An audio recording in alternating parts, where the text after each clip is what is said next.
Welcome to the Compassionate Leader Circle podcast, where we explore what it truly means to lead with love. In a world that's moving faster than ever, this is your space to slow down, reconnect with your purpose, and hear about the kind of leadership that transforms lives and how it can do the same for yours too. Your hosts are me, Daryl Brown, Sarah Feely, and CLC founder Laurel Donnellan.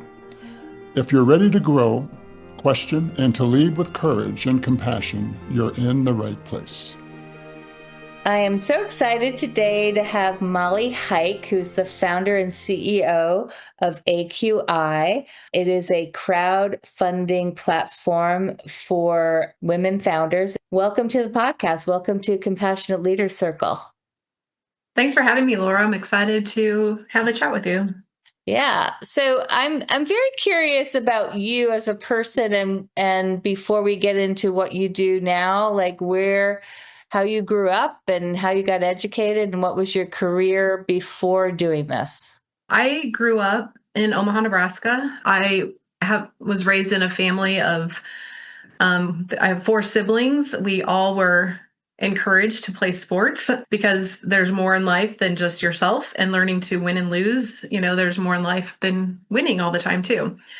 I grew up wanting to be innovative, kind of break the rules a little bit.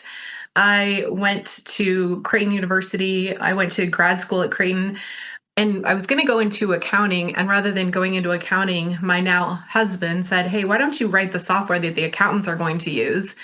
And I joined the computer science group, and I was only there was one other female and one other woman in the program. And that kind of set the stage, if you will, for all of my career. I tended to be usually one of very few women at the table. I got my first corporate job at Union Pacific Railroad, where I was the only female systems engineer. I saw different ways of working. I saw different ways of innovating, yet at a company where the 150-year-old company where the same tenure is more important sometimes than innovation, I wasn't able to break the mold or to encourage as much innovation as I wanted to. So I actually started my own company in the internet.com era. I had a great we actually exited, we sold the company. And as part of that company, I did consulting for PayPal. And they asked me if I wanted to actually join PayPal at the time. And I said, no, I have a company. But my business partner said yes. And long story short, I actually got the position that I recommended they create back in the day.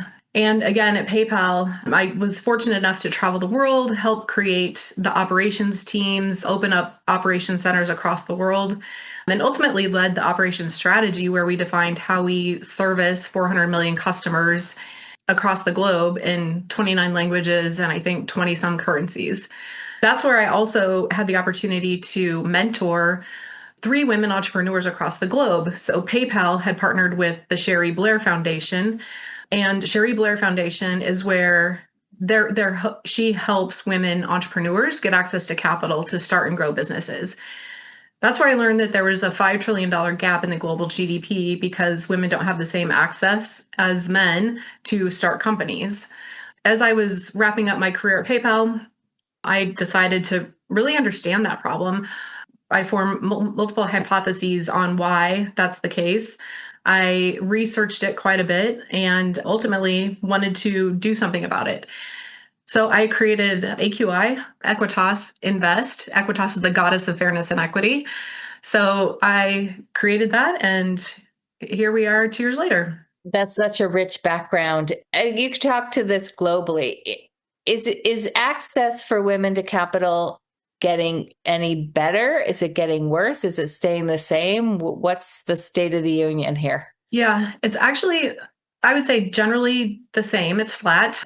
But in fact, in 2025, it got worse, especially for venture capital, because most of the venture capital firms are looking for that AI unicorn, and they're typically investing for the same. So whether it's the same, they want to invest in what worked before. And typically that's a man. It's a man who's gone to the same universities or the same network of universities, and they've got the same network of people.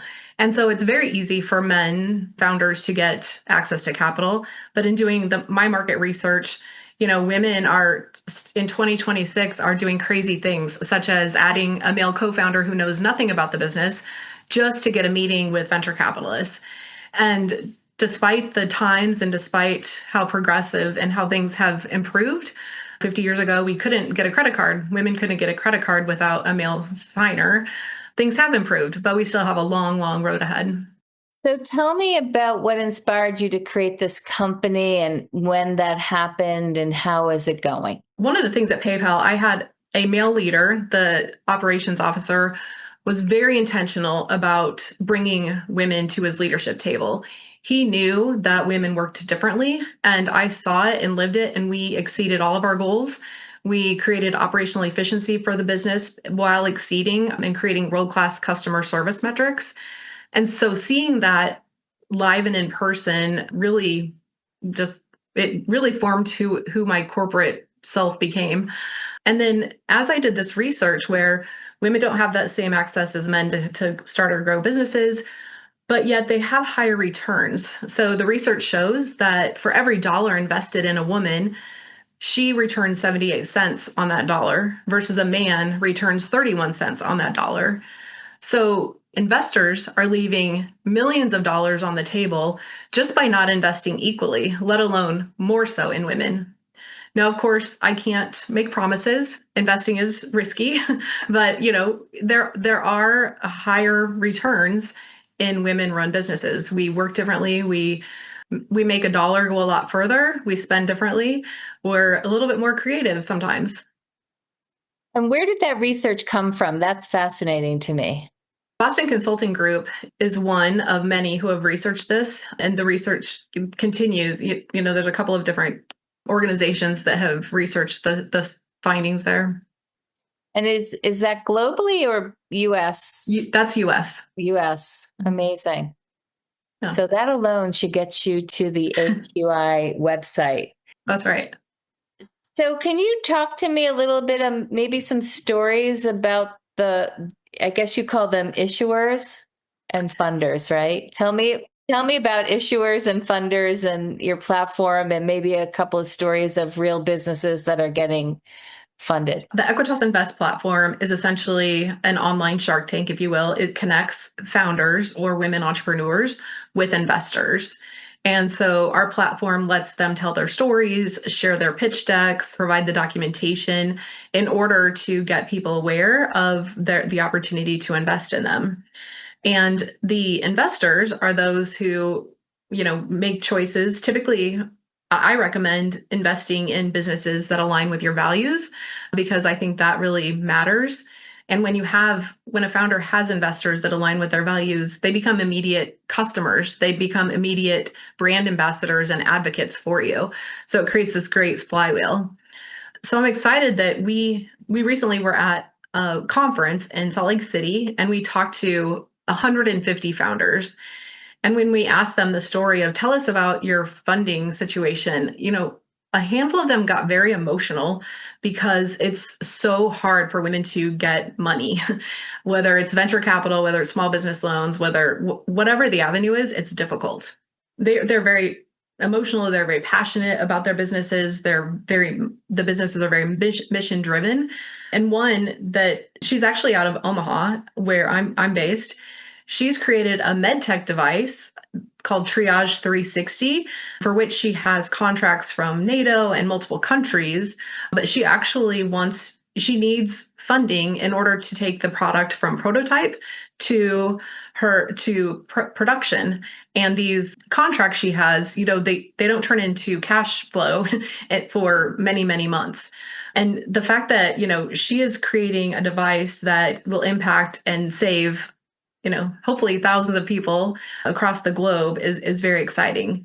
So that's one great story of, somebody who's made a difference. She was is a nurse practitioner, survived COVID and probably a little bit traumatized from COVID and wanted to do something a little differently. Is there a vetting process? Do you guys vet all of your businesses before they get on the platform? Absolutely. So because we are regulated by the Securities and Exchange Commission and FINRA, we have certain requirements to both create trust with investors, but also to make sure that we are backing good founders. So we do a background check on the founders. We also do a KYC AML, know your customer, and anti-money laundering check on investors to make sure there's no bad actors that we're connecting. We also do a rigorous vetting process for the founders. So we review their pitch deck. We are required to do an accounting review. Depending on the amount they want to raise, there's either a full audit or just a basic review by a third-party accountant. We also have many conversations, making sure that they're ready. There is work required for a successful campaign. You have to have a handful of investors ready to get that flywheel going to then attract other investors who don't necessarily know you. You also have to be out there marketing and advocating for yourself and telling your story. So we actually also have a number of affiliates who help where there might be a gap in telling that story. So whether it's the marketing material or pitch deck or pro forma or accounting and legal requirements that are needed, we have a community. I keep landing on this word community. We have a community that we've created to help the founders make sure they're successful. How much does someone need to invest to become an investor on your platform? Sure. So an investor can invest as little as $150 up to a certain amount based on their accreditation status. I really love crowdfunding because it democratizes the ability for everyone to invest. Before the Jobs Act of 2012, only accredited investors with a certain net worth or income could actually invest. So I love that now everyone can invest a certain amount of their income and really support these businesses. That's amazing. So let's say I invest $300. Sure. um, what kind of return can I expect if the business does well, and how does that look for an investor down the road? So in exchange for your investment, you receive equity. And that equity then turns into a return depending on dividends or an exit strategy. If the founder releases dividends because they want to pay themselves or give themselves a little bit of extra cash for all their sweat equity, or they are acquired, sell, or you hold on to it long term, that's where your return comes in. There's also the ability to trade on a secondary market, and we are planning to build a secondary market in the near future. So say, for instance, you spent that $300, you now want to dilute that and maybe convert it and invest in something else. You will have the ability to trade that on the secondary market. Before we got started today, you mentioned that you wanted to communicate to women that there's this opportunity of investing. What do you want to say to women who may not have thought about investing before? Yeah, so an interesting story here. When I was getting ready to retire from my corporate life, I was like, what do I do how do I take money and do something other than invest in the public market? And honestly, I didn't know that I could invest in privately held businesses. So I actually invested personally in a vineyard. I invested in a couple of other businesses that I felt passionately about. And so while crowdfunding and AeQuitas Invest is open both to men and women investors, there is a correlation with the more women investors there are, the more women founders get funded in. It's very important for women in particular to know that they can invest in businesses, that they should look at the opportunity. Like I said earlier, invest in businesses that align with your personal values. I think that's where you can make a difference. And it could be fun. It could be Yeah, really fun. I mean, instead of just putting all your money in a 401k, which is not a bad place to put money, maybe there is something more personal you can think about and watch exactly. grow and support other women. So I often interview people that are either corporate leaders or entrepreneurs, but you have this beautiful story that has both. It feels like you've lived both in both worlds. If there's people listening out there that are thinking about being an entrepreneur, could you sort of give your perspective of what it takes to be an entrepreneur versus what it takes to be successful internally in a larger business? So at PayPal, I was able to kind of keep my entrepreneurial spirit because I was always helping grow different parts of the world or organization in a fun way that kept my spirits going. Being an entrepreneur, I think there's a couple of different entrepreneurs. There's those that are very passionate about their product or service, but they don't necessarily know how to run the business or how to read a financial statement or, how to make hard decisions that, with limited resources, whether it's money or employees or technology, you really have to prioritize. And it is a lot of work. It's a lot of perseverance and grit. And it's also there's loneliness too, I would say, when you're alone and, there's so much to do and really getting focused on that versus a corporate life where you have a team, where you have peers who you can rely on, who you can collaborate with. It's quite different. Well, I thought I was stressed in my corporate life. I'm way more stressed in my entrepreneurship life, but I love it. It does take focus and a lot of, you've got to stick with it. I found a passion, and every day I get up and we've got the grit to keep it coming back. I also know that I'm not the smartest person in the room. I always want to listen. It's helpful to talk to other people, talk to other founders who are in a similar situation. And I think, again, that's where community comes in. Having a community of people who, well, you might not be in the same product or service or industry, you still have the same challenges.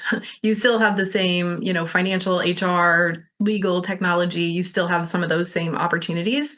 So that's where I think having the conversation and building that network of people that you trust, it really, really helps.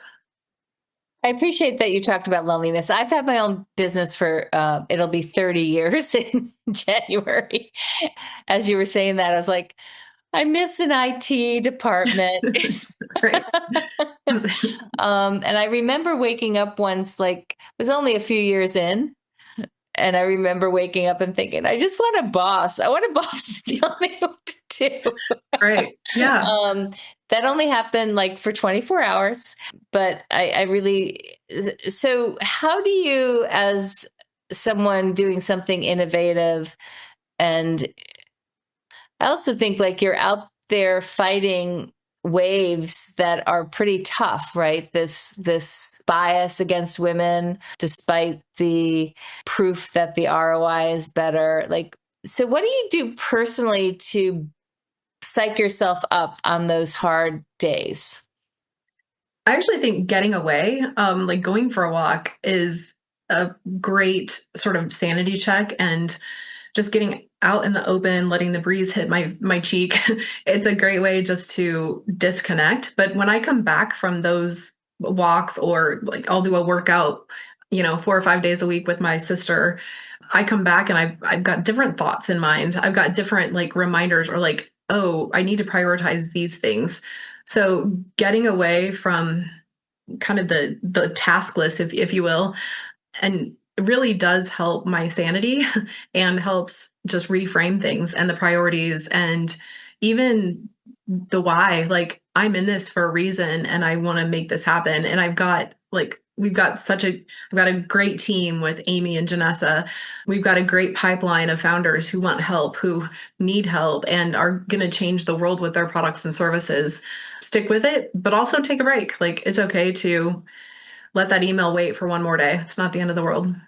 Yeah, for me, it's taking time off, real time off, definitely getting away. And I am a champion sleeper. I am very good at sleeping. I have data, like I'm using my Apple Watch right now, and I had 2 nights of a 98 score out of 100 for sleeping.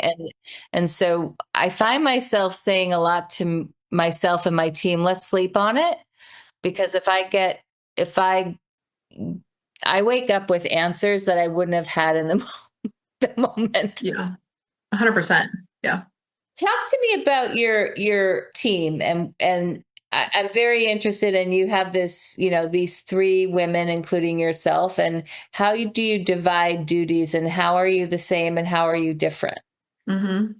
Great question. So Amy Konwinski, who is the chief operating officer, chief compliance officer, chief marketing officer, all of the above, she is an amazing, like she gets stuff done and she is a bulldog and doesn't stop.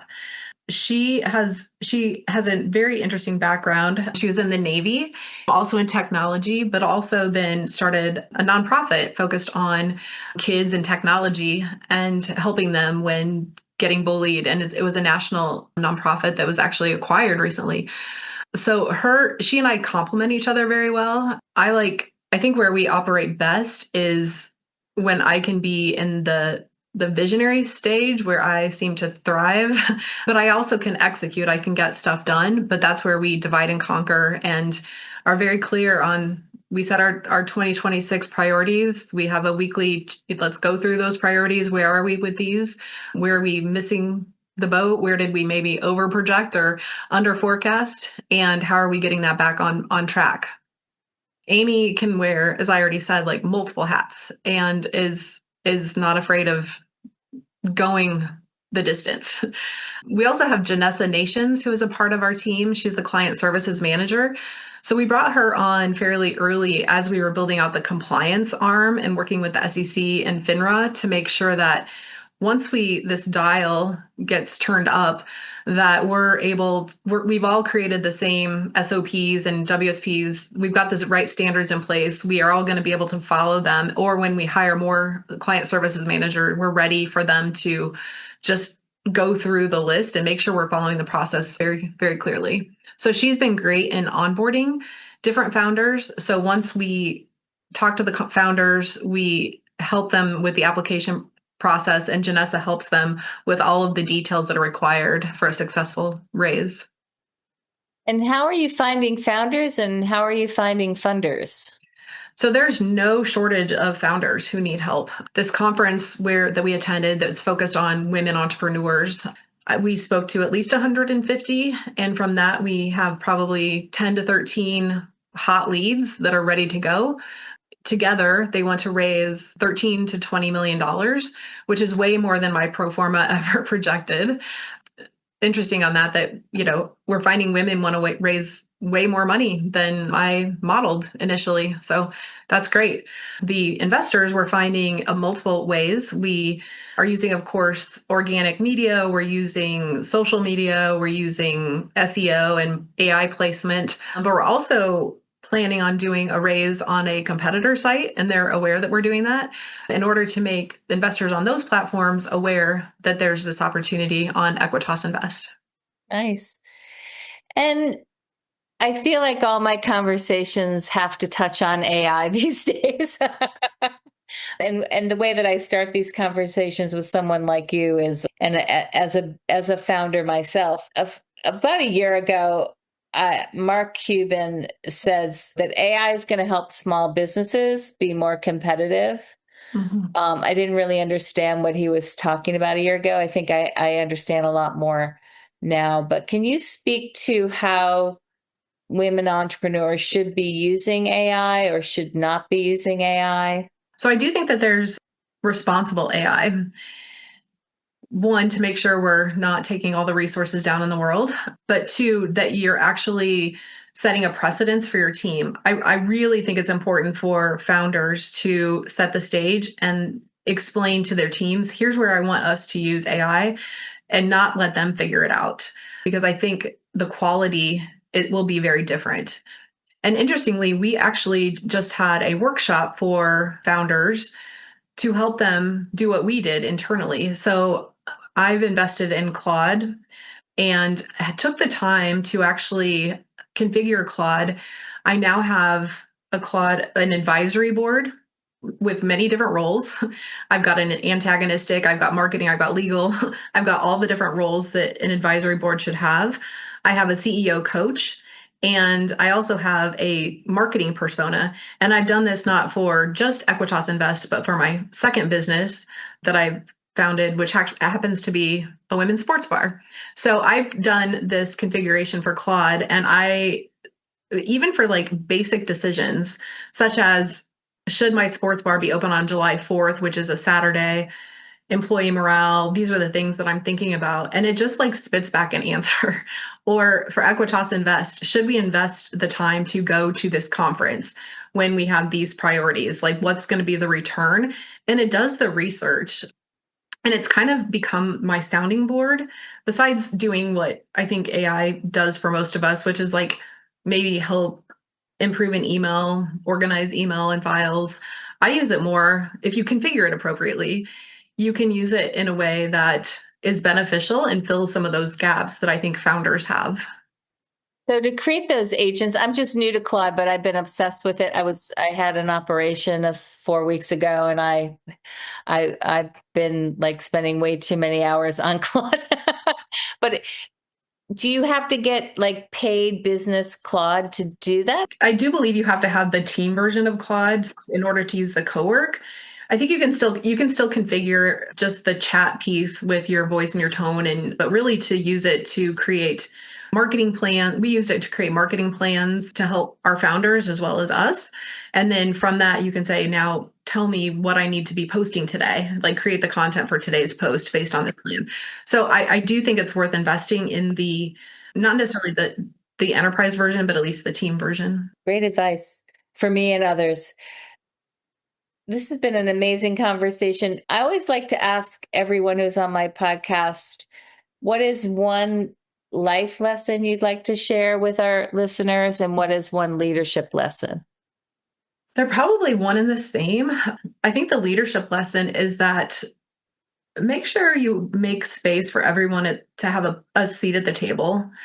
I think life is hard and different people are going through different things at different times. And I think especially after COVID and everybody going remote, I think the world has just become a little bit different place. So make sure you make room for other people, whether that's in the at the corporate table or whether that's in the world. And also community, like get out and have conversations, build those networks, just talk to friends and like meet other people. I just think that there's so much that we can learn by being open and not being the smartest person in the room. I love that you have a platform and you have a sports bar, because you're kind of modeling a lot of community, online community helping women. Can you tell us a little bit about your sports bar and what it's called and where that idea came from? So also while I retired, while I was getting ready to retire, I was hearing about these women's sports bars on the West Coast. So the first was the Sports Bra in Portland, and the second was Rough and Tumble in Seattle. And me being the entrepreneur, I was like, somebody really should do that. But I really don't know anything about the restaurant industry other than I like really good food and cocktails and mocktails and wine. I had the opportunity to visit Rough and Tumble. I met with Jen Barnes, the owner. She's amazing. She was like, oh my gosh, Nebraska just had 93,000 fans in your football stadium for a volleyball game. That's crazy. As I mentioned at the beginning, I grew up playing sports. I love sports in general, but I especially love women's sports. I kept thinking to myself, I think Omaha could handle a women's sports bar, and no one was doing it. So I decided to do it the way I wanted to do it. So I founded Set the Bar and AeQuitas Invest on International Women's Day in 2024 in March. And I founded them on the same day, obviously both very focused on gender equality, but very different. And I actually live a lot of the pain that I'm trying to help AeQuitas Invest founders get away from. Set the Bar is the eighth women's sports bar in the United States. We very inclusive, innovative space with values that I want a space where everyone is welcome, and people feel that. And they like when my customers or guests come in to Set the Bar, they feel like it's different, it's unique, and they feel the vibe and the intention that I put behind it. And so I'm very proud to have created that. But again, I could not have done that without a team. Hiring a general manager and a chef and somebody to help, and Caitlin for the events and community. I could not have done it without them. So I'm very proud to have survived over a year and a half of having Set the Bar open. Well, that I'm smiling because my first career was in hospitality. So I give you a lot of credit for for taking that on. And sometimes I think it's better for people to that don't know about hospitality to jump in.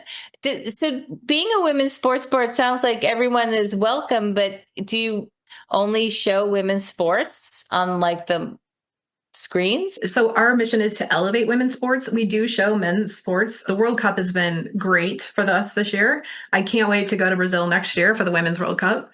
But we do play both. But we do prioritize women's sports because women's sports only 15% are on mainstream media. So it's twice the budget of a typical sports bar to show and have access to the different apps that are needed in order to play them. So it's become a spot where, whether it's the National Women's Soccer League, whether it's the WNBA, or of course volleyball, which is huge in the state of Nebraska, we'll have it on. I had no idea that volleyball was huge at the state of Nebraska. I learned many things from you today. So as you look into your crystal ball as a visionary, what is your hope for women founders, for women's funding? Where do you want to move the needle in the future?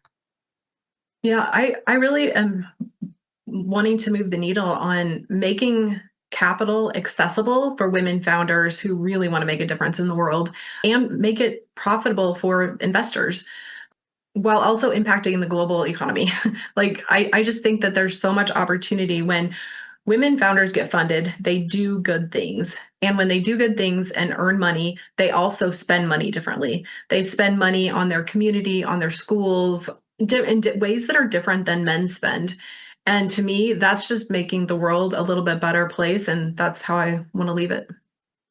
And how do we find out about your wonderful platform, AQI, and your sports bar? Where do we find you? Sure. So AeQuitasInvest.com. You can, of course, find us on LinkedIn. You can find us on Instagram as well as Facebook. So AeQuitas, just look for a goddess. AeQuitas, as I mentioned, is the goddess of fairness and equity. So that's our icon that you will see. And then Set the Bar is set-thebar.com. Again, you can also search for us on Facebook and Instagram too. Thank you for what you do every day, Molly. It's been a pleasure getting to know you. Thank you for being with me today. Thanks for listening to the Compassionate Leader Circle podcast. It means so much to have you here with us today. Every episode is an invitation to grow together, and we hope today's insights stay with you long after this conversation ends. Be sure to keep an eye out for our next episode. We've got more inspiring stories and practical lessons on the way. Learn more about our community of change makers at compassionateleadercircle.com. Are you ready to start leading yourself and others with more clarity and heart? Passionate Leaders Circle Toolkit gives you access to free and low-cost assessments, learning exercises, and books steeped in love and purpose to help you become a more resilient and effective leader. And here's the best part.